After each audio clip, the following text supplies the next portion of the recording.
Willy à Bruxelles, ici. Voilà, pour moi, c'est parti. Ok. Je te présente d'abord le groupe, ok? D'accord, parfait. Voilà, ceux qui sont avec nous. Bonjour. Bonjour. Nordin Hadjoud. Nordin Hadjoud. Bonjour. Association. Enchanté. Également. Enchanté, bonjour. Bonjour à vous. Bonjour.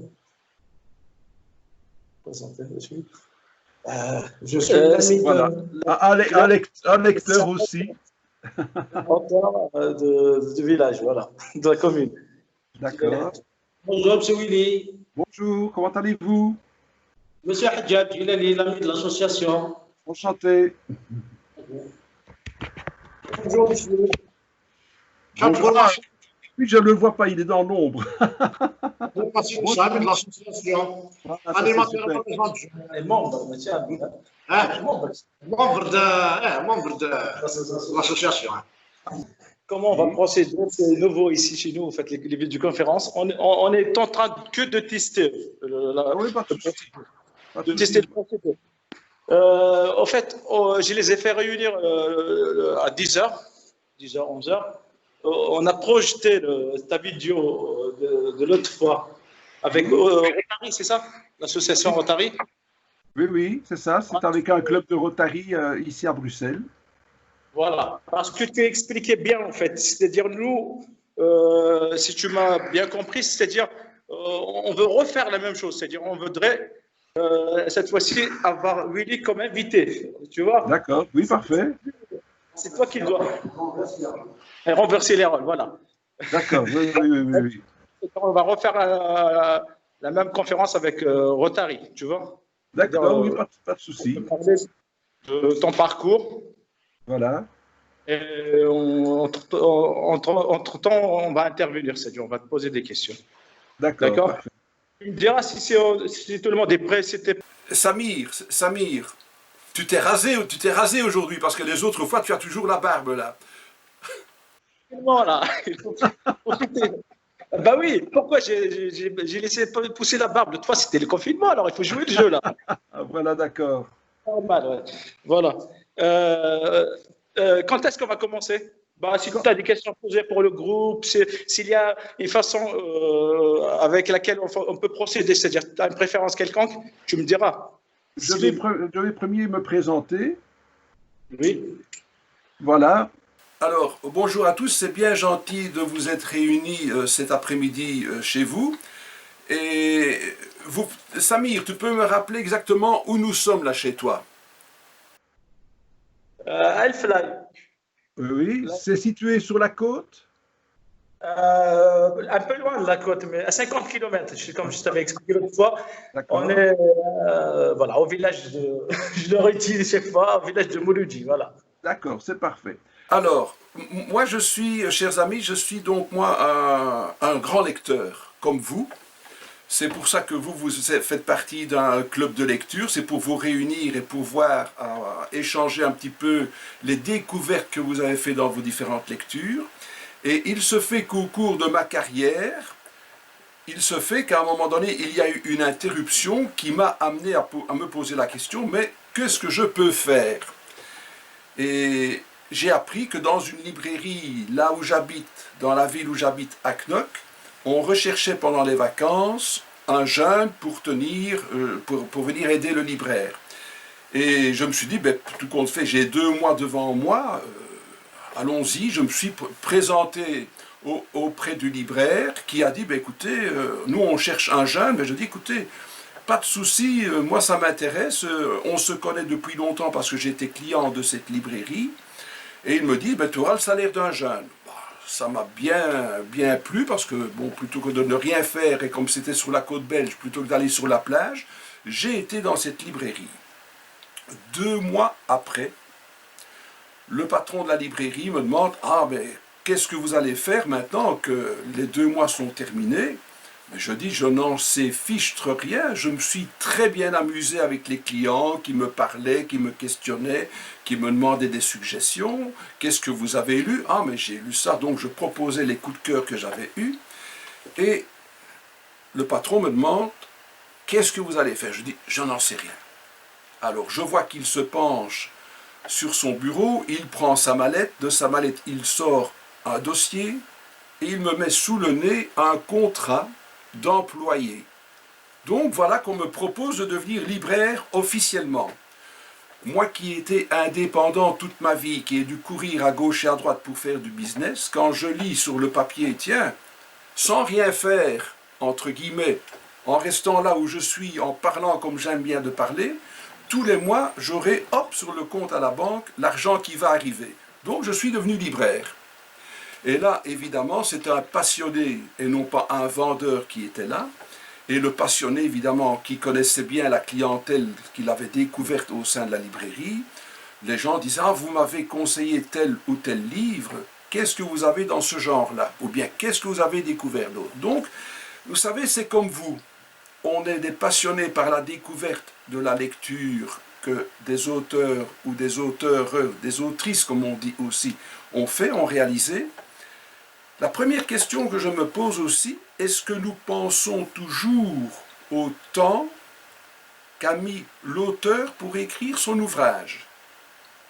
Ça dure des semaines, ça dure des mois, si, pas plus. Alors, le plaisir que nous avons, c'est de dire, ben voilà, tel monsieur, telle dame a réalisé tel ouvrage et on pense un petit peu au temps qu'il a mis pour écrire, donc on a déjà à ce moment-là le respect du livre, en se disant, il a consacré du temps et du temps pour avoir cet objet en main. Donc quand vous le proposez à quelqu'un d'autre, il n'est pas question que l'autre le lise en 2 heures de temps, mon Dieu. C'est un sacrilège pour moi quand quelqu'un me dit, « Oh mais j'ai lu ton livre en une soirée ». Mon Dieu, il ne s'est pas arrêté à l'esprit de la lecture, à la beauté de la phrase. Et ça, c'est important.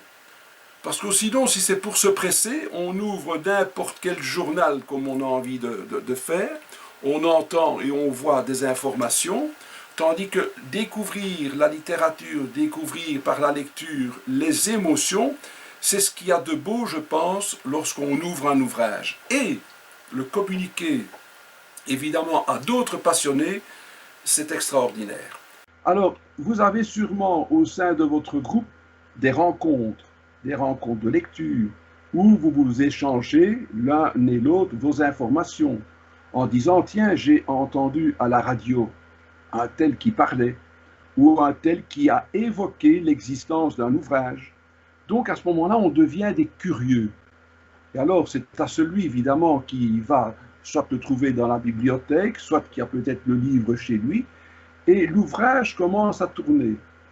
Moi, j'ai un ami auteur qui m'a dit un jour, « Peu importe que je sois dans toutes les librairies,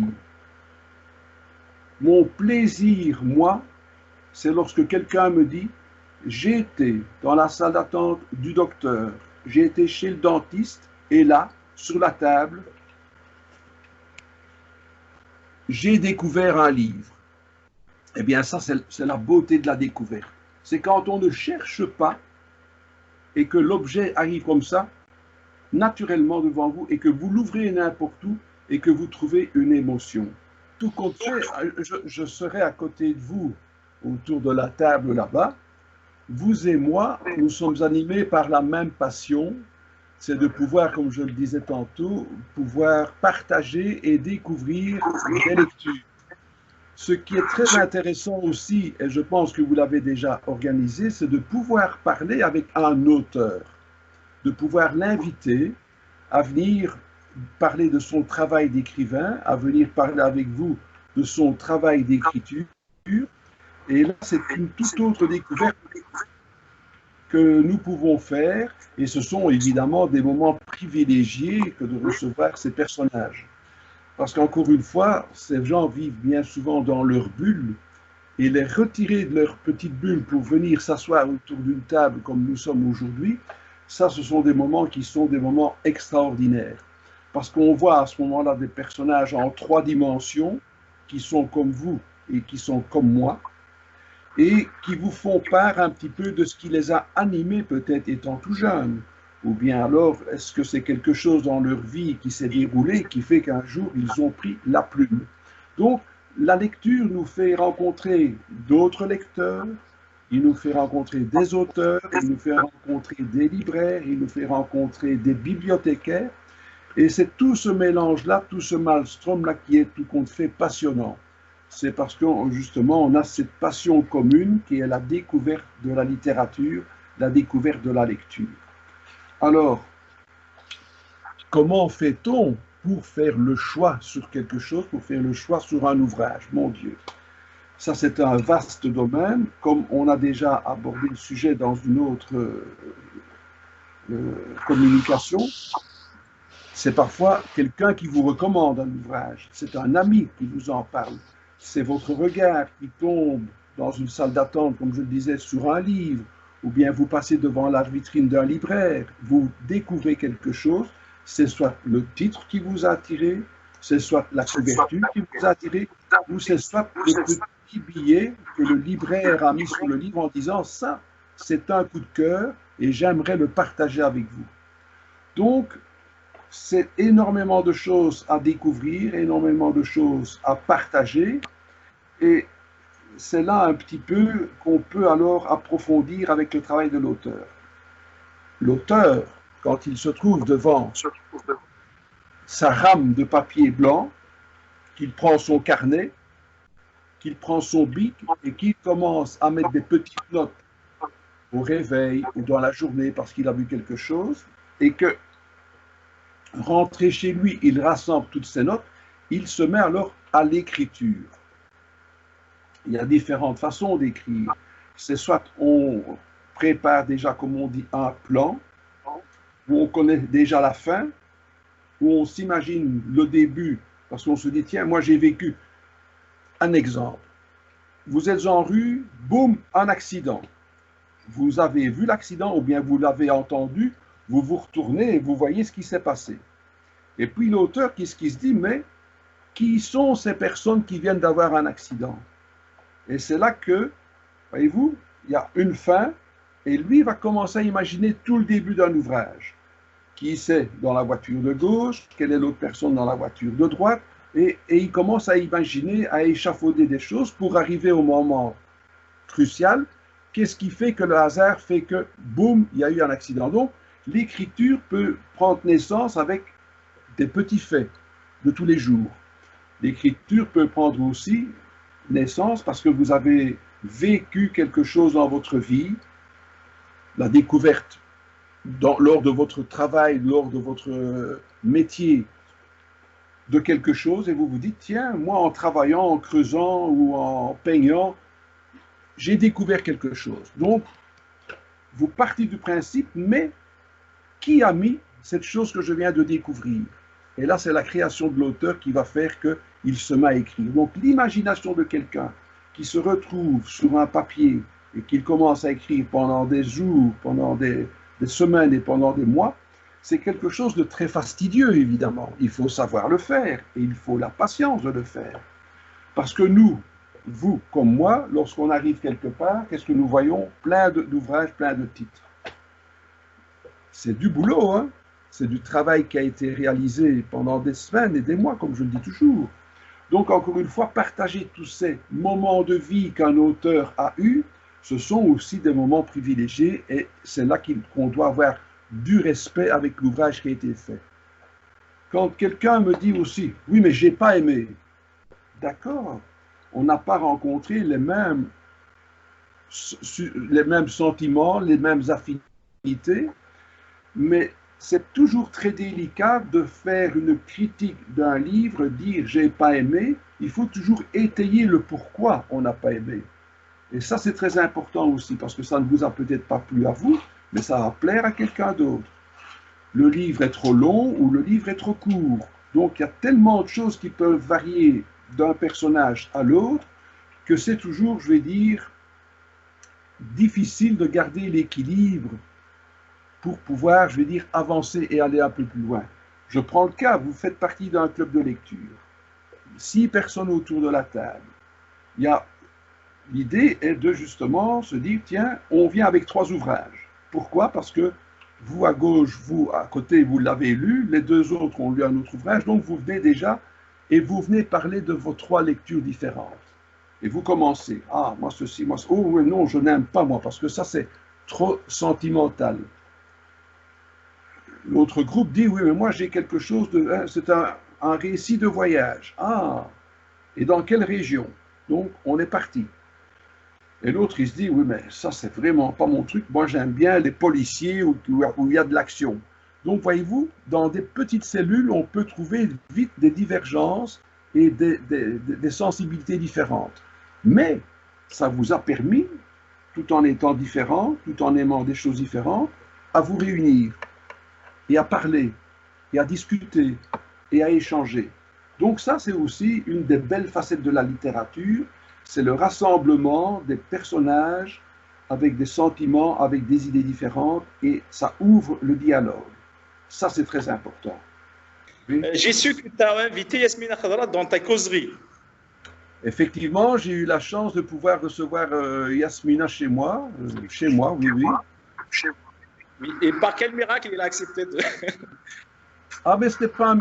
Écoute, Samir, je pense qu'on en a déjà discuté. C'est pas un miracle, c'est oser s'adresser à ces gens-là qui ne sont pas sur leur piédestal, mais qui sont des gens comme vous et comme moi. C'est tout simplement essayer de s'adresser à lui en lui disant, écoutez, voilà, je suis un lecteur, je suis un ancien libraire, j'ai beaucoup apprécié tel et tel et tel ouvrage, celui-là un peu moins, mais le nouveau, j'aimerais qu'on en discute, j'aimerais qu'on en parle. Et il m'a dit, écoute, la prochaine fois que je vais à Bruxelles, on voit dans notre agenda respectif, et si chacun on a du temps libre, on se voit.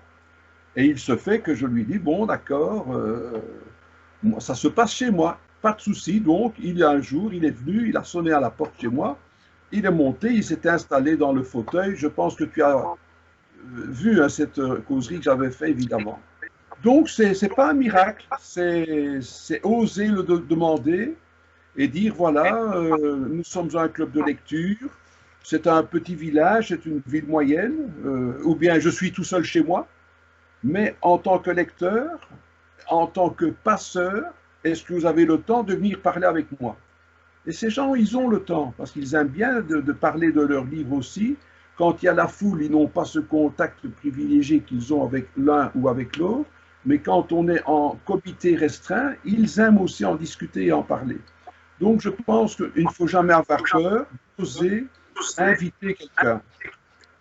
Il faut aller au culot, se dire, tiens, je demande, il me dit oui, il me dit oui, il me dit non, ben, voilà quoi.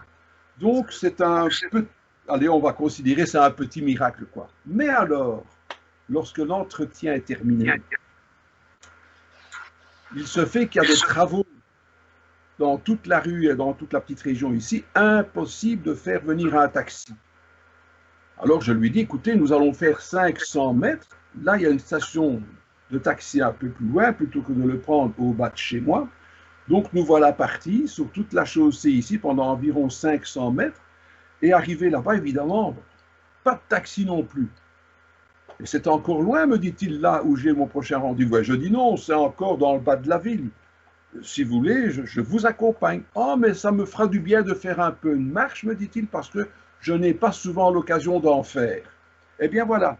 Donc pendant 10 minutes, un quart d'heure, je me suis déambulé dans Bruxelles avec Yasmina Khadra et on parlait, on papotait, comme deux amis. Vous voyez, il n'y a jamais rien d'extraordinaire. Le fait, c'est un peu le hasard, c'est les rencontres, c'est pouvoir profiter du moment opportun qui se présente. Mais j'ai passé un excellent moment avec lui et quand on se revoit encore, lorsqu'il vient en Belgique à la foire du livre, il me dit toujours « Ah, c'était quand même un bel après-midi qu'on a passé ensemble. » Et voilà, c'est un bon souvenir que j'ai partagé en enregistrant et en vous proposant donc cette causerie que j'avais fait avec Mohamed Moleseoul, Yasmina Khadra. Voilà. Monsieur Beka a une question apparemment, on va vous poser, parce qu'il prépare ses heures. Je n'ai pas de question particulière. Néanmoins, M. Willy Lefebvre, c'est avec beaucoup de plaisir que je fais votre connaissance. Ce que nous sommes en train de faire aujourd'hui, c'est une première expérience. Donc, nous ne savons pas très bien ce que nous allons faire, néanmoins, devrais-je dire, Vous êtes là en train d'ouvrir pour nous des horizons, nous permettre de voir plus loin, de voir clair la prochaine fois. Vous avez la chance, et vous êtes peut-être le seul à avoir cette chance, c'est beaucoup de choses pour vous, de pouvoir ce que vous faites, de pouvoir faire ce que vous êtes en train de faire. Ce n'est pas donné à n'importe qui. D'être là et de pouvoir communiquer avec des gens un peu partout dans le monde et d'avoir sur votre main un petit peu tous les moyens qui vous permettent de faire la connaissance des gens, du fait que vous travaillez dans une bibliothèque. Donc, vous connaissez tout le monde sans vous donner la peine d'aller chercher après eux pour les connaître. D'être dans une bibliothèque, c'est d'être dans un trésor. Quelque chose qui vous permet donc de faire la connaissance de tout le monde. Et pour nous aussi, cette chance, nous la vivons aujourd'hui, du fait que nous vous rencontrons virtuellement, mais nous considérons cela comme étant une rencontre. Pour la première fois, ce qui pourra dans le futur nous permettre de mieux nous connaître encore. Je l'espère bien, et je pense que c'est l'avis de mes camarades ici, par exemple. Voilà, merci d'avoir pris le temps de nous parler un peu de tout ce que vous faites, de votre parcours. Ça nous donne des envies, parce que de notre temps maintenant, les gens s'intéressent que très peu à la lecture. Et c'est dommage, je vous parle parce que moi-même je suis auteur, je suis écrivain, donc quand je fais sortir un livre, je constate malheureusement que des fois, je me suis dit d'arrêter de ne plus écrire parce qu'il n'y a pas vraiment beaucoup de monde qui cherche à lire. Mais chasser le naturel vient au galop. Dès que la petite chaleur du moment passe, je me retrouve encore en train d'écrire. C'est une passion, c'est une nature. Donc, lorsqu'on a, on peut pas la perdre. Et, alors, oui, je vous en prie. Je ne sais plus où j'en suis. Bon. Oh, pardon. Une question, j'ai fait sortir un livre chez Eddy Livre à Paris. Eddy Livre, il m'a leurré de la même façon qu'il est en train de leurrer aussi tout le monde. Il vous dit sur un simple clic, vous êtes édité, mais on ne savait pas que lorsqu'il s'agit de vendre son livre, c'est à soi-même de chercher le lecteur, c'est à soi-même d'aller passer par là pour essayer de faire sa propre publicité. Et le spécimen, le livre que je devais avoir pour moi, l'exemplaire qui devait m'être normalement remis à moi, je l'ai payé 17 €. J'ai trouvé cela comme étant une arnaque qui ne dit pas son nom. Et voilà. Donc, Alors, là, vous parlez là d'un sujet qui me passionne, c'est, on l'a déjà dit tantôt, c'est l'écriture.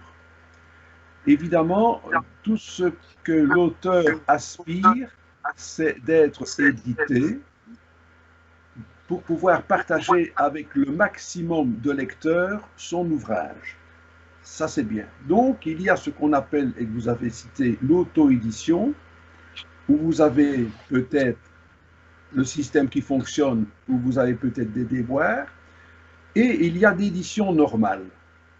Dans l'édition normale, quand le livre sort, on n'est pas encore sorti de l'auberge. Un exemple. Vous êtes dans une grande maison d'édition, votre livre sort le 15 février, la maison d'édition, parce que vous avez déjà vu ce qu'elle faisait comme travail, elle a un staff, elle a un directeur de publication, elle a des attachés de presse, et patati et patata. Et on vous dit, le livre sort le 15 février, l'attaché de presse est malade, l'attaché de presse est souffrant, tout ce qu'il avait prévu dans l'agenda pour la sortie de votre ouvrage, le 25 février, au mois de mars, au mois d'avril, tout ça tombe à l'eau. Et l'auteur qui attend se retrouve le bec dans l'eau. Donc moi, je connais des auteurs dans des grandes maisons d'édition où c'est le flop aussi parce qu'ils n'ont pas eu de promotion au sein de la maison. Deuxième exemple, vous avez un ouvrage qui est prêt à sortir le 15 août. 2 mois avant, vous avez l'éditeur qui dit dans 2 mois, votre livre va sortir. Il fait un petit clip. Deuxième petit clip, dans 1 mois, votre livre va sortir. Troisième petit clip, dans 15 jours, votre livre va sortir. Et vous, l'auteur, vous commencez le jour de la sortie de votre livre à aller voir dans les librairies à gauche ou à droite. Le libraire ne connaît pas l'ouvrage. Qu'est-ce que vous apprenez? C'est que le distributeur, le représentant qui doit voyager et présenter le livre au libraire, lui aussi, il est tombé malade. Donc, il n'a pas fait son travail. Donc, qu'est-ce qu'il se passe à ce moment-là? Vous avez tout de suite l'auteur qui téléphone à la maison d'édition et qui essaye d'avoir du stock. Parce que lui, il a une réunion avec le Rotary, parce qu'il fait partie du Rotary. Il a son ami libraire qui veut bien le recevoir. Il a des amis qui organisent une réunion et les livres ne sont pas disponibles. Donc, voilà, nous avons l'auteur qui doit commencer à faire le marchand de livres, à s'approvisionner, à les recevoir. Donc, c'est pas toujours toute rose et violette. Donc, l'auto-édition, j'ai encore un ami ici qui fait dans l'auto-édition. Il en fait imprimer chaque fois 25 ou 30. Il organise sa petite réunion. Il le vend au sein des amis. Et quand il n'en a plus que 5 en stock, il en recommande encore 25 ou 30. Donc là, il doit faire, je vais dire, la distribution, la diffusion et la promotion lui-même. C'est le rôle de 80% des auteurs. Hein. Parce qu'il y en a beaucoup qui écrivent et peu sont bien édités. Et quand ils sont édités, évidemment, il y en a dans toutes les librairies, mais tout ne se vend pas toujours non plus. Donc, c'est pas évident, c'est toujours le grand hasard qui fait que. Mais on ne voit évidemment que ce qu'il y a dans les vitrines. Hein. Alors, une autre question, notre ami Oui. Ginelli. Oui. Encore une autre fois, bonjour, Monsieur Willy. Bonjour. Merci pour avoir et un peu de votre temps. Oh, mais non, c'est un plaisir de partager. Hein. Vous êtes aussi sympathique que Samir, hein, donc il n'y a pas de problème. Hein. Merci, Franck, merci. Juste une petite question par rapport au lectorat. Est-ce que c'est la même chose en Belgique ou bien en France? Est-ce que les gens ne lisent plus comme avant? Et quelle est maintenant la solution? Les gens ne lisent plus comme avant. Alors, quand vous regardez autour de vous, ils sont en train de lire. Hein. Ils sont en train d'échanger. Hein. Ça, c'est une première chose qu'il faut observer. Je ne sais pas, vous m'entendez? D'accord. Donc, les gens, tout compte fait, ils lisent sur un autre support. Ils ne lisent peut-être plus sur le papier. Avant, les vieux dans le village se racontaient la vie du village de bouche à oreille. Ça, c'était donc courant. Et puis, on a commencé à écrire. Donc, il y a eu le support papier. Maintenant, on est avec une autre transition qui est évidemment cette machine-là. Donc, les gens découvrent, je vais dire, toutes les sciences, des mathématiques, de la botanique, de la littérature, ils découvrent ça avec un autre support. Donc, lire, oui, ils lisent. Je prends le cas maintenant, il y a beaucoup de tablettes électroniques. Oui, les gens lisent. Mais que lisent-ils? Voilà, ça c'est encore différent. La littérature écrite, que nous avons connue nous sur un support papier, est quelque chose pour moi qui est un moment privilégié. Pourquoi? Parce que c'est la transition depuis le cerveau dans le bras avec la plume qu'on trempe et l'écriture. Ça, c'est quelque chose qui reste gravé. Et il est évident que quand vous prenez un livre, que vous l'ouvrez, que vous prenez votre crayon et que vous faites des annotations dans la marge de l'ouvrage, là, ça veut dire que vous entamez avec l'ouvrage, entre guillemets, avec le récit ou avec l'écrivain, vous entamez un dialogue, vous entamez une réflexion qui, sur le support connu maintenant comme ça, n'est peut-être pas évident parce que les notes se mettent quelque part, elles disparaissent. Que quand vous feuilletez un ouvrage, les notes apparaissent parce que vous voyez dans la marge directement, elles sont là. Donc, je pense que les jeunes lisent, oui, ils lisent encore, oui, mais beaucoup écrivent aussi. Donc, si on tient compte déjà du nombre de personnes qui écrivent, on peut multiplier par 2 qu'il y a autant de personnes qui lisent aussi. Donc, la lecture, elle existe, elle est toujours là, d'une autre manière, mais je pense que le jeu, il y a moyen de jouer aussi avec l'écriture, et surtout avec les jeunes enfants. Un exemple, quand j'étais libraire, la grand-mère ou le grand-papa arrivait dans l'après-midi. « Ah, monsieur, il a déjà lu le livre qu'on est venu acheter mercredi. »« Ah, on va voir dans le rayon enfant, on regarde avec l'enfant. Bon. 3 jours après, 4 jours après, il revient. « Ah, il a déjà tout lu. » Parce que grand-maman, elle a le petit-fils évidemment le plus intelligent du monde, hein, comme tous les grands-parents peuvent dire de leurs petits-enfants. Et quand je suis en aparté avec l'enfant, je lui demande « Est-ce que tu as joué avec ton livre ?»« Joué avec le livre, monsieur ?» Je dis « Oui. » Exemple, je dis. Et je prends le livre qu'il a en main, qu'il a choisi. Toilettage. Demande une fois à bon papa ou à bonne maman s'il faut 2 fois le L ou bien s'il faut 2 fois un T. Ah, il me dit. Ou bien, ça veut dire quoi toilettage? Et donc l'enfant se pose des questions sur un mot bien particulier. Parce que l'enfant, qu'est-ce qu'il a fait? Il a survolé, hein? Il a joué, hein? Il n'a peut-être pas, ou alors il a fait attention comme ça, il a lu des choses qu'il ne comprend pas. Alors je lui dis, le petit jeu justement, c'est que quand il y a un mot que tu te demandes, tiens, est-ce que bon papa ou bonne maman connaissent ce mot-là? Ou est-ce qu'ils savent l'écrire? Mon Dieu, monsieur, combien de fois les grands-parents sont morts? En tout cas, monsieur, qu'est-ce que vous avez inventé là pour un jeu? Ils n'arrêtent plus maintenant de venir me poser des questions sur comment on écrit, qu'est-ce que ça veut dire? Donc, on a suscité un jeu. Le jeu se prolonge encore d'une autre façon. C'est une leçon que j'ai retenue lorsque j'étais à l'école normale.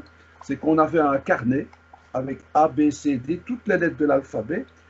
Et le professeur nous avait dit, quand il y a un mot que vous ne connaissez pas, vous allez voir dans le dictionnaire, vous l'écrivez dans votre petit carnet, et avant de refermer le dictionnaire, vous regardez le mot juste au-dessus et le mot juste en dessous.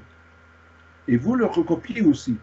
Ça veut dire par là qu'un mot sur lequel on se pose une question vous fait découvrir 3 mots. Le moment de la rédaction vient. Qu'est-ce qui reste à faire? C'est simplement secouer le petit carnet parce que tous les mots vont tomber. Pourquoi les mots vont-ils tomber? Parce que l'enfant a découvert qu'une longue phrase était tout compte fait la définition d'un seul mot. Et c'est l'assemblage de ces mots justes qui font qu'on fait de la belle écriture. C'est parce qu'on ne fait pas du blabla autour d'une idée, mais qu'on emploie les mots justes pour créer des phrases courtes qui sont concises, mais qui ont énormément de sens. Et c'est ça qu'il faut apprendre aux jeunes. C'est l'usage et l'emploi du mot juste. Donc c'est un jeu tout compte fait. Voilà. Bonjour. J'ai une question, monsieur Lefebvre. Donc, Oui, c'est Willy. oui, d'accord. Donc, relativement justement à la littérature en général, donc, je voudrais savoir quelle est votre appréciation sur la nouvelle génération d'auteurs en Algérie, par exemple.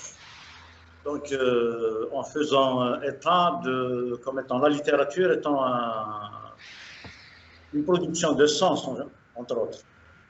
Alors, je Voilà. pense que vous avez au sein, oui, mais je pense que vous avez chez vous toute une jeune génération qui a eu la chance d'avoir été curieuse, d'avoir été observatrice, et qui a surtout, je vais dire, eu une finesse d'analyse sur ce qui se passe dans le pays. Et ce qui leur permet évidemment d'être plus pointus et peut-être, je vais dire, avec une vision plus affinée sur la société qui est la vôtre à l'heure actuelle. Parce qu'encore une fois, bon, le passé, c'est le passé. Ils ont entendu les plus âgés raconter, ils ont pu observer, mais ils ont énormément de choses à faire exploser qui est en eux. Et c'est justement la littérature qui leur permet évidemment de pouvoir s'exprimer, et s'exprimer non pas uniquement en Algérie, mais sur toute la francophonie, quoi. Donc je pense qu'il y a chez vous toute une série de jeunes pépites qui sont là, qu'il faut évidemment soutenir. Et ce sont des passeurs aussi, hein, ce sont des transmetteurs. Ça, c'est la littérature, c'est de pouvoir recevoir, pouvoir réfléchir et pouvoir partager par la suite. Et je pense que vous avez toute une bande de jeunes auteurs qui sont là pour ça. Donc vous êtes sûrement entre de bonnes mains. Oui. Donc, relativement, bon, sur les auteurs belges, donc, on ne connaît pas réellement beaucoup de... Quels sont les auteurs phares de la Belgique, par exemple? Alors, là, je vais me faire beaucoup d'ennemis. Parce que si je ne dis pas si je ne dis pas, voilà, non. Écoutez, la littérature permet évidemment de... La littérature, c'est comme beaucoup de choses. Il y a beaucoup d'éléments qui existent, et comme on le disait tantôt avec l'autre monsieur qui, j'ai oublié son prénom et son nom, le monsieur qui, voilà, oui. Lorsque vous éditez un ouvrage, vous avez autour de vous la famille, les fils, la femme, les cousins, les cousines, les amis, et c'est le premier cercle de lecteurs qu'on va alors agrandir et avoir autour de soi toute une série d'amis qui aiment bien d'aller à la sortie de votre livre, qui aiment bien d'aller à une autre rencontre. Donc, on se crée, je vais dire, entre guillemets, ce que moi j'appelle une petite cour, qui aime bien vous côtoyer, être dans votre sphère. Ça veut dire que par là, en Belgique, il y a énormément comme ça de cellules où ils s'auto-caressent l'un l'autre pour dire de pouvoir être l'auteur belge. J'oublie ça. Un auteur belge, pour moi, c'est un auteur tout court. Et un auteur tout court, c'est quoi? C'est quelqu'un qui est à même de partager une émotion, à vous faire naître une réflexion. Et c'est surtout quelqu'un qui ne doit pas être comme un journaliste, ni comme un enfant qui fait une rédaction. Ça ne doit pas être une lecture qui sent le devoir. Ça doit être une lecture qui sent plutôt le parfum. Ça, c'est la différence que je peux faire. Hein, parce qu'il y a beaucoup de personnes qui écrivent, mais on sent que c'est un devoir de rédaction qu'ils ont fait. Et évidemment, il y a beaucoup de gens, ah oui, mais il a écrit. Non, je suis désolé, moi, ça ne me fait pas avoir le duvet du bras qui se hérisse, ça me laisse indifférent. Je cite un auteur belge qui n'est plus belge parce qu'il est devenu français. C'est un homme de théâtre. Et un homme de théâtre, c'est un homme qui parle aussi avec les mimiques, avec les gestes, et il s'appelle Patrick Rougiers. Patrick Rougiers, c'est un Belge qui, dans les années 70-80, homme de théâtre, n'a pas été soutenu par les éléments qui étaient là pour soutenir la culture. Donc, il est parti en France, et là, il a commencé à ramer comme il pouvait, et c'est devenu un auteur reconnu en France. Il est édité aux éditions Grasset. La particularité de cet auteur belge-là, un petit peu, c'est qu'il a un peu le regard pétillant, qui a le regard moqueur sur son passé, sur la société et sur la hargne qu'il peut avoir vis-à-vis des Belges qui ne l'ont pas soutenu. Donc c'est une écriture qui est dure, qui est forte, mais que j'aime beaucoup parce que justement il y a ce petit poivrier qui est là-bas ce petit pot de pili-pili qui est là pour mettre, je vais mettre du piment dans l'écriture. Pour moi, c'est un grand auteur belge. Évidemment, je me fais lyncher par tous les amis lorsque je parle de lui comme ça. Parce que pour eux, évidemment, un auteur belge, c'est quelqu'un qui est à l'académie, évidemment. Qui fait des beaux discours, d'accord. Qui est peut-être lu dans les écoles, mais ça devient de l'académique. Or, de l'académique, c'est barbant en général. Voilà. Donc, des auteurs belges, oui, il y en a. Il y a surtout aussi chez nous de bons poètes. Des gens qui ont cette façon, encore une fois, de se promener dans la nature, de se promener autour d'eux, et comme je le disais tantôt, de nous offrir un bouquet de fleurs qui a du parfum, et non pas une feuille de papier journal avec quelque chose d'écrit dessus. Là aussi, il y a beaucoup de poésie qui circule avec le petit oiseau chante sur la branche de l'arbre dont la feuille tombe. Mais bon, ce n'est pas de la poésie pour moi ça. La poésie, c'est quelque chose qui, en 2 mots, je viens de publier il y a quelques moments, il y a quelques minutes, une petite phrase, c'est 3 mots, d'un ami français. Quand il se lève le matin, il y a une tempête pour ainsi dire, vous voyez les arbres qui vont partout, il y a un oiseau qui parle dont le vol grince. C'est pas beau ça? Dans le bruit des branches et tout, et vous avez l'oiseau qui fait crac, crac, crac. Voyez-vous, quand le vol grince, c'est simplement tout délicieux, quoi. Voilà, 2 mots, le vol de l'oiseau grince. Voilà, c'est ce que j'aime bien dans l'écriture, c'est quand ce mot juste là qu'on citait tantôt arrive à côté d'un autre mot et vous fait en disant, tiens, c'est beau, je n'aurais jamais pensé à écrire ça comme ça pour me faire stopper la lecture et me dire, tiens, qu'est-ce que j'aurais pu imaginer moi? Ça, c'est un bon auteur, c'est quand 3 mots vous font arrêter et vous dire, tiens, il y a quelque chose là. Voilà. Donc, des bons auteurs belges, il y en a. Il y a des bons auteurs de suspense. J'ai un ami qui s'appelle Patrick Delperdange, qui a un regard sur la société et qui va, je vais dire, dans le fond, dans les noirs fonds de la société et qui nous fait des thrillers extraordinaires. Il y a d'autres auteurs, évidemment, je ne vais pas tous les citer, mais qui nous racontent aussi. Exemple. Je viens de rencontrer un monsieur, je l'ai rencontré il y a quelques mois. C'est à l'époque, un peu avant que je ne voie Samir pour la première, enfin, que j'enregistre la première conversation avec Samir.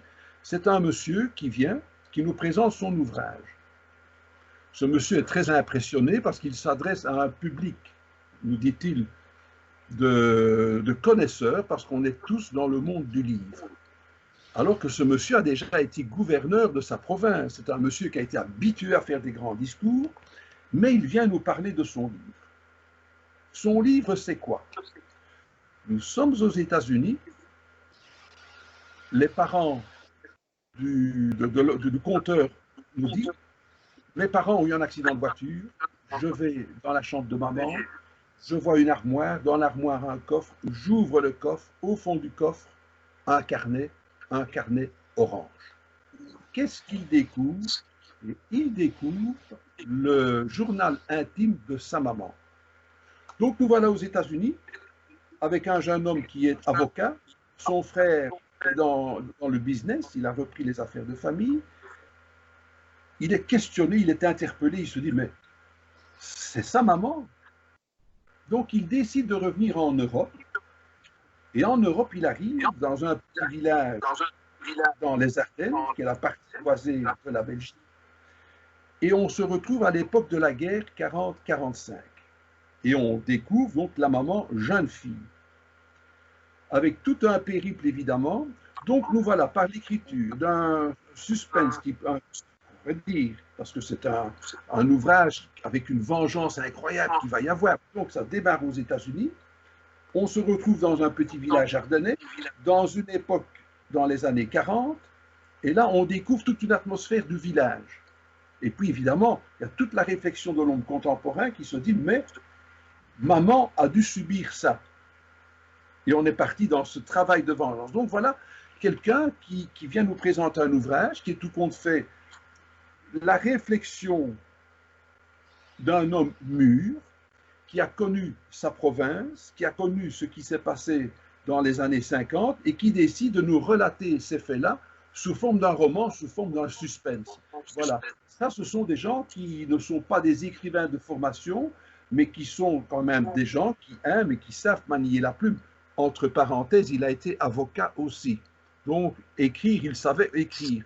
Mais il faut avoir l'idée un petit peu d'aller chercher différents éléments et de se dire, tiens, comme on le disait tantôt, au début de la conversation, vous sortez, il se passe quelque chose, qu'est-ce que je vais raconter? Et j'invente ou j'imagine quelque chose. C'est le travail d'écriture qu'on fait. Eh bien, ça, pour moi, on sent que ce n'est pas un écrit de travail, qui est un écrit de sensibilité, c'est un écrit avec des souvenirs, c'est un écrit avec, je vais dire, quelque chose de pétillant dans la plume. Bien, j'ai adoré. Ça s'appelle Le Carnet Orange, aux éditions Weyrich, qui est un éditeur belge. Voilà. Je ne l'ai pas sous la main, mais bon, voilà. J'ai fait hier, pour vous situer, vous pouvez aller le revoir, j'ai fait l'interview hier d'un autre auteur belge, dont le nom est de consonance italienne. Et voilà aussi, ça vous pouvez le découvrir, c'est un entretien que j'ai fait avec lui. Donc c'est aussi un jeune homme qui nous parle de sa sensibilité, de ses émotions intérieures, et qui se dit, moi avec cette sensibilité-là, avec ce que mon vécu, je peux faire un roman qui se déroule, je vais dire, dans une atmosphère incroyable. Donc voyez-vous, ce sont des gens qui ont une réflexion et qui couchent sur papier, mais ce sont des ouvrages qui ne sentent pas le devoir. Ça sent, je vais dire, le naturel, c'est quelque chose qui coule de source. Donc des écrivains belges, il y en a, des auteurs belges, il y en a pas mal non plus, mais la Belgique est très petite. Hein. La Belgique, si vous êtes en voiture, c'est 3/4 d'heure du nord au sud et c'est 1h30 du nord-est du sud-est, hein, pardon. C'est un petit triangle comme un quartier de Tarte, c'est pas grand et est encore divisé en deux. Avec au nord une langue germanique qui s'appelle le flamand et au sud vous avez la zone où on parle le français. Donc déjà un petit pays divisé en deux, ça vous donne un petit peu, c'est très petit la Belgique. Donc il y a beaucoup d'auteurs, mais on les compte sur les doigts de 10 mains, je vais dire comme ça, voilà. Encore deux questions. Hein? Oui. On a Massé qui va poser une question. Je vais poser une question. Vas-y. Voilà. Bon, bonjour, M. Willy. Ma question, je vais essayer d'être bref. Sans la voyance, on va essayer de se projeter un petit peu dans l'avenir. Oui. On va essayer de se projeter un petit peu dans l'avenir avec l'élan de la nouvelle technologie. Que pensez-vous? Est-ce que vous pensez que les livres en papier a les moyens de suivre cet élan, de résister à cet élan? Quel avenir pensez-vous pour les livres en papier et la lecture en général avec les nouvelles technologies qui avancent à pas de géant? Là, c'est la grande question et heureusement, je ne sais pas vous dire ce qui va se passer dans 50 ans parce que je ne serai plus là. Mais si je vois un petit peu ce qui se passe autour de vous, là à l'arrière, tout au fond contre le mur, ou bien si j'ose imaginer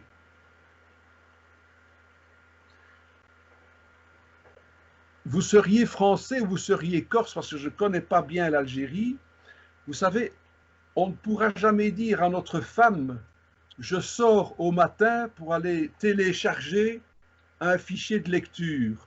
On va sortir le matin, c'est pour aller chercher notre petite baguette ou bien notre petit journal sous le bras. Donc je pense qu'on ne saura pas déjà se défaire un petit peu du papier. Ça c'est une chose parce que c'est le prétexte papier. Et le papier, encore une fois, allez, santé. Il a un parfum. L'encre, elle a un parfum. Il y a quelque chose qu'une tablette n'aura pas. Il y a un toucher qui varie d'un livre à l'autre. Il y a un grain de papier qui varie d'un grain. Si on n'a plus ce plaisir du toucher, qu'on a toujours la même tablette à devoir toucher avec, ça ne va pas ça. Hein. Donc, c'est comme je vous dis, le journal, on aime bien aller le chercher, même s'il tâche les doigts, même, on aime bien le sortir parce qu'on le touche. Donc, je veux dire, le papier, il a cette force-là, c'est que on va aimer le garder. Et il y aura heureusement toujours des gens. Attention, hein, ce sera bien évidemment qu'il y ait toute une série de jeunes qui digitalisent tout ce qu'il y a là-dedans pour des recherches plus rapides, parce que l'information s'est multipliée d'une façon exponentielle. Donc, pour retrouver des informations maintenant, il faut aller très vite. Ce n'est plus comme avant, où quand on était un moine, on mettait pendant 3 mois des recherches dans une bibliothèque pour écrire quelque chose. Maintenant, c'est instantané, ça doit aller vite. Mais ça, c'est autre chose. Ça. Mais donc, l'avenir du papier, oui, j'y crois encore, pour vous dire, parce qu'encore, nous sommes des âmes sensibles, nous sommes des cœurs sensibles, et nous sommes des tactiles. Est-ce que vous avez déjà visité l'Algérie? Non, malheureusement, pas encore. Mais vous savez, moi je suis avec plein de livres autour de moi, et en général, je n'ai pas encore beaucoup bougé de chez moi. Donc, s'il y a quelques pays que je connais, c'est peut-être la France, évidemment. J'ai été en Italie déjà, ça oui. J'ai été en Suisse, d'accord. J'ai été en Autriche. Le plus bas que j'ai été, c'est sur l'île de Majorque, en Méditerranée. Voilà, et puis alors j'ai été, parce que mon fils habite le Pérou, j'ai été au Pérou et j'ai été au Canada, mais pas encore en Algérie. Non, pas encore. Mais je vais souvent en Algérie grâce aux auteurs algériens qui viennent chez moi, hein, ou bien grâce à la lecture, hein, ça c'est important aussi. Hein. Voilà, on voyage via le livre. Quoi. Tout à fait. Une toute dernière question avec un membre d'association. Ah, bonsoir, oui. D'après Samuel, vous êtes un chroniqueur aussi. Vous avez des chroniques. Oui, oui. Est-ce que vous avez l'idée d'éditer ces chroniques dans un livre? Non. Non. Non, mais par contre, parce que, bon, quand j'ai quitté le métier de libraire, j'ai rencontré un de mes anciens clients qui, lui, édite sur papier dans un journal, ici à Bruxelles, et il m'a suggéré de faire une chronique, que j'ai fait ça pendant 1 an sur un support papier. Donc là, j'ai fait, je vais dire, des chroniques qui ont été éditées sur papier, ça c'est un fait certain. Et puis alors, pour garder une trace un petit peu de ces chroniques-là, j'ai créé le blog qui s'appelle Les plaisirs de Marc Page, sur lequel, mais ce sont des chroniques qui relatent l'existence du livre, mais je ne suis pas un critique littéraire. Parce qu'encore une fois, le critique littéraire est quelqu'un qui se fait un devoir de dire du bien ou du mal ou d'analyser des choses que l'auteur a écrites. Demandons à l'écrivain qui est à côté de vous, là, hein, avec qui j'ai parlé tantôt. Lorsqu'il écrit quelque chose, il est à 1000 lieues de s'imaginer que ses lecteurs vont le psychanalyser. Hein. Quand il écrit spontanément. Il relate quelque chose, il raconte quelque chose. Et le lecteur, qu'est-ce qu'il fait? Il commence à dire, oui, mais votre personnage, il me semble que sa mentalité, elle est un peu tordue, elle est ceci, elle est cela. Mais quand on écrit, on ne pense pas à ça, tout compte fait. On fait vivre son personnage dans une atmosphère avec les événements qui se déroulent, sans savoir qu'un jour, il va être psychanalysé. Hein. Alors, quand on demande à un auteur de s'expliquer sur le raisonnement ou la mentalité d'un de ces personnages, on est en train de mettre l'auteur sur la sellette. C'est pas marrant, hein? Donc, faire une critique littéraire, c'est bien. Moi, je préfère avoir endossé le rôle du libraire ou le rôle du bibliothécaire, qui est celui qui dit « le livre existe, il m'a plu, partageons-le ».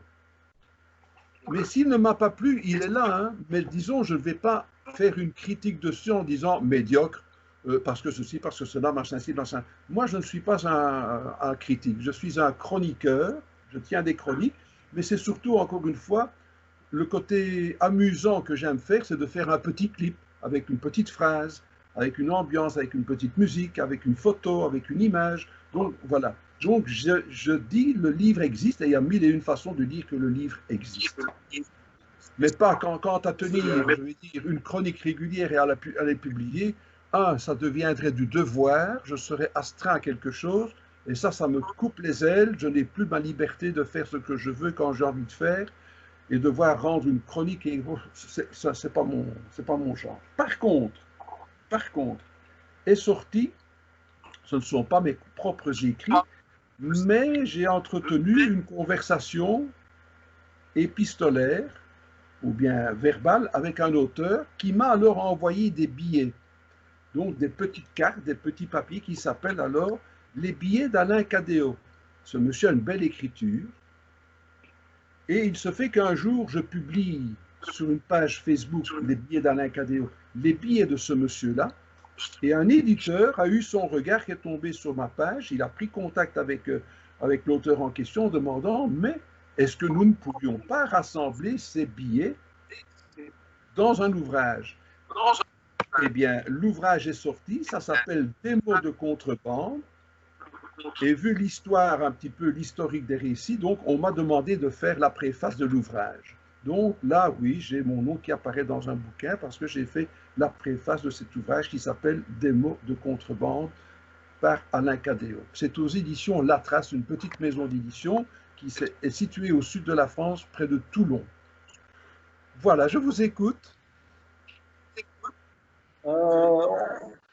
Avant de terminer, je vais te poser une petite dernière question. Oui. On te laissera partir après. Ah, c'est gentil ça. En fin de compte, si on parle de Belgique, on parlera aussi de Jacques Brel. Ah oui, oui, Jacques Brel qui est un cousin de Mouloudji, de la même époque de Mouloudji. Voilà. Qui est un poète extraordinaire, qui a, je vais dire, une anthologie de chansons pleines d'émotions, mais qui est toute une époque. C'est vrai, ce sont des gens qui ont marqué évidemment toute l'époque des années 50, des années 60, mais ça fait partie du patrimoine, évidemment, quoi. Ça fait partie du patrimoine. C'est-à-dire, comment expliques-tu le fait qu'on entend encore parler de lui, c'est-à-dire cette postérité? Parce qu'encore une fois, c'est parce qu'il a parlé de ce qu'il voyait autour de lui, sans rien imaginer, sans rien faire d'extravagant, en ayant ce regard sur le peuple, sur les gens, sur le caractère, parce qu'il a observé les gens. Et c'est la façon d'observer qu'on rencontre toujours ces gens-là autour de nous. Donc, c'est quelque chose d'intemporel. Donc, ce qui fait que ça peut rester toujours dans l'actualité. En Belgique, il y a différents parlers, parce que je l'ai dit tantôt, il y a les gens du Nord, il y a les gens du Sud. Ici, sur Bruxelles, il y a encore une autre catégorie de personnes au niveau linguistique. Donc, ces gens ont une façon de parler qui est un peu, parfois, un peu comique, dont on peut tirer, je vais dire, quelque chose à dire. Et Jacques Brel en a bien tiré parti, quoi. Quand il parle des Flamands, quand il parle des Wallons, quand il parle de Bruxelles. Mais ça existe toujours. Donc, les gens ont toujours du plaisir à les écouter parce que c'est quelque chose de contemporain. Ça traverse les années comme ça. On te remercie, Willy. Voilà, un petit dernier mot juste pour te dire au revoir. Eh bien, vous remercie encore une autre fois. On vous souhaite un bon courage. Oh, mais moi, le courage, moi, ça m'amuse de passer du temps avec vous, ça m'amuse, comme ça vous a amusé vous aussi. Bon, pendant qu'on fait ça, on ne fait rien de mal, hein, on ne fait que du bien. Et disons, bon, ça nous permet à quelques milliers de kilomètres d'avoir un contact bien sympathique grâce à Samir, qui m'a une fois abordé. On a sympathisé depuis quelques années déjà, et de temps en temps, le soir, à toute heure de la soirée ou de la nuit, on se fait des petits coucous, on fait une petite bavette. Et voilà, et ça fait la deuxième fois qu'on se revoit maintenant grâce à ces nouveaux médias. Mais c'est très sympathique et j'ai passé un très bon moment en votre compagnie. Je vous souhaite un bel après-midi. Et n'oubliez pas la photo souvenir. Merci, monsieur Willy, c'était un grand plaisir. D'accord, moi aussi, passez un agréable moment. Et à très bientôt, j'espère. À bientôt. Allez.